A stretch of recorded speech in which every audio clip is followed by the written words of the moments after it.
গল্পের শুরুটা হয়েছিল ঠিক এখান থেকেই।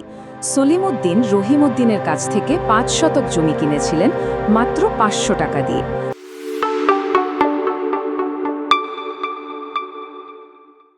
একটা ছোট্ট ভুল, কিন্তু তার ফল ভুগতে হলো পুরো প্রজন্মকে। আজ আমরা এমনই এক ঘটনার কথা বলবো।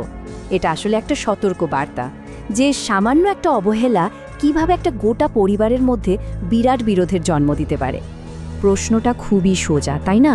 কিন্তু এর উত্তরটা শুনলে রীতিমতো অবাক হতে হয়।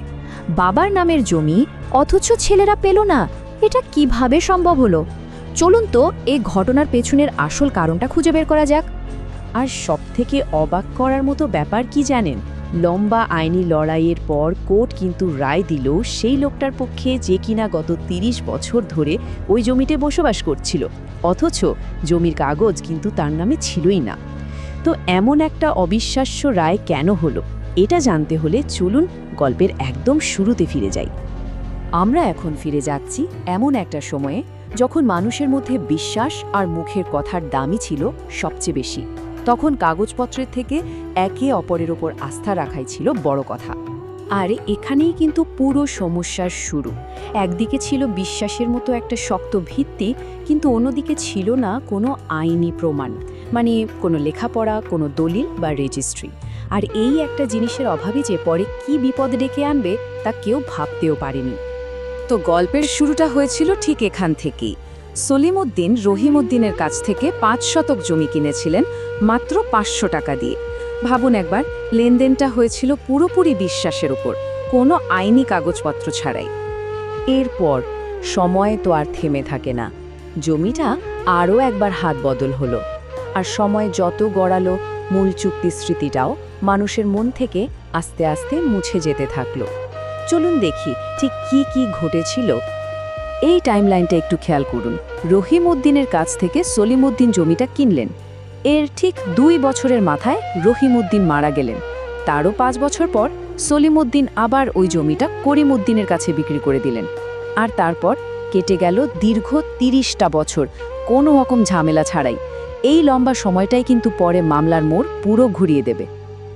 আর এই দীর্ঘ সময়ে সবচেয়ে বড় যে ব্যাপারটা ঘটল তা হলো, যারা এই লেনদেনের কথা জানতেন, যেমন ধরুন রহিমউদ্দিনের স্ত্রী বা গ্রামের বয়স্ক মানুষেরা, তারা একে একে সবাই মারা গেলেন। মানে মৌখিক চুক্তির যে একমাত্র প্রমাণ ছিল, অর্থাৎ সাক্ষী, তারাই সময়ের সাথে সাথে হারিয়ে গেল। আচ্ছা, এবার চলুন এক লাফে ৩০ বছর পর আজকের দিনে ফিরে আসি, যখন মূল মালিক রহিমউদ্দিনের ছেলেরা বড় হয়ে তাদের পৈতৃক সম্পত্তির খোঁজ নিতে শুরু করে। আর ঠিক সেখান থেকেই জন্ম নেয় এই বিরোধের। ওরা যখন সরকারি কাগজপত্র ঘাঁটতে শুরু করলো, তখন তো তাদের চোখ কপালে। ওরা দেখল যে জমিতে করিমউদ্দিন বছরের পর বছর ধরে বসবাস করছে, সেই জমির দলিল আইনত এখনও তাদের বাবা রহিমউদ্দিনের নামেই রয়ে গেছে। ফলে কি হলো? দুটো ভিন্ন বাস্তবতা একদম মুখোমুখি এসে দাঁড়ালো। একদিকে রহিমউদ্দিনের ছেলেদের আইনি দাবি, দলিল যখন বাবার নামে, জমিটাও তাদের। আর অন্যদিকে করিমউদ্দিনের ৩০ বছরের নিরবচ্ছিন্ন বসবাস। তো এই রকম একটা জটিল পরিস্থিতিতে আদালত কী সিদ্ধান্ত নিল? চলুন দেখি আইন এ ব্যাপারে ঠিক কী বলে, আর কোন নীতির ওপর ভিত্তি করে এই অবাক করা রায়টা দেয়া হলো। দীর্ঘ আইনি লড়াই শেষে আদালত সব প্রমাণ আর সাক্ষ্য বিবেচনা করে রায়টা দিল করিমউদ্দিনের পক্ষে। হ্যাঁ, ঠিকই শুনছেন, যার নামে দলিল নেই কিন্তু দীর্ঘদিন ধরে যিনি জমিটা ব্যবহার করে আসছেন, শেষ পর্যন্ত তিনি মামলায় জিতে গেলেন। আর এই রায়টা আসলে আইনের একটা খুব গুরুত্বপূর্ণ নীতিকে সামনে নিয়ে আসে, যেটাকে বলা হয় দখলের অধিকার। আইন যেটা বলে তা হলো, যদি কেউ একটা সম্পত্তির ওপর অনেক দিন ধরে কোনো রকম বাধা ছাড়াই দখল বজায় রাখে, তাহলে তার সেই অধিকারটা একসময় মালিকানার মতোই শক্তিশালী হয়ে ওঠে। করিমউদ্দিনের ওই ৩০ বছরের নিরবচ্ছিন্ন ভোগ দখলে তার পক্ষে রায় এনে দিয়েছে।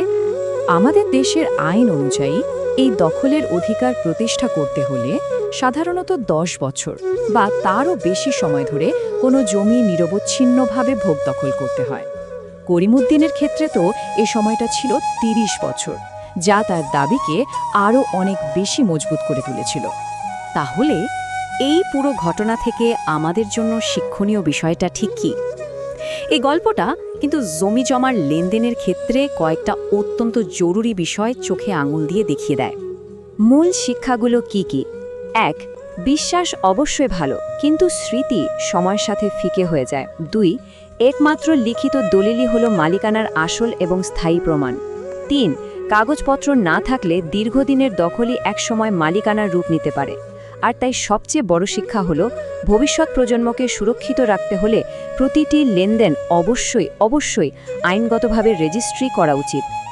এই গল্পটা শেষ পর্যন্ত আমাদের সবার জন্য একটা বড় প্রশ্ন রেখে যায়। সামান্য একটা ভুলের জন্য রহিমউদ্দিনের ছেলেরা যেমন তাদের পৈতৃক সম্পত্তি হারালো, এমনটা যেন আর কারোর সাথে না হয়। তাই শেষ পর্যন্ত একটাই চিন্তা, আমাদের নিজেদের বা পরিবারের সম্পত্তি কি আইনগতভাবে পুরোপুরি সুরক্ষিত আছে?